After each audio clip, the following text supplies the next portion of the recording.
বন্ধুরা, কলমা news 24 TV channel নতুন আরেকটা ভিডিওতে আপনাদেরকে স্বাগতম। আমি এই মুহূর্তে আছি কলমা বাজার রাস্তা সরদ্দি বাড়ির কাছাকাছি।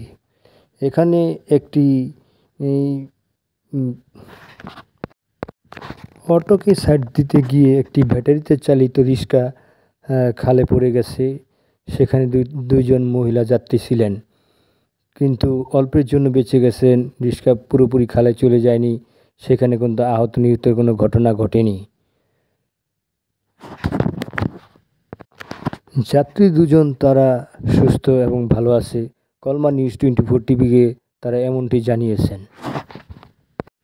ব্যাটারি চালিত রিক্সার হালকা পাতলা ক্ষয়ক্ষতি হয়েছে, সেই রিক্সাকে গ্যারেজে পাঠানো হয়েছে মেরামতের জন্য। অটো এবং ব্যাটারি চালিত রিক্সাওয়ালা ভাইদেরকে আমি সতর্কতা ও সাবধানতাভাবে জানাতে চাচ্ছি যে আপনারা গাড়িগুলো সতর্ক ও সাবধানে চালাবেন। আপনার একটু সতর্কতা ও সাবধানেই বেঁচে যেতে পারে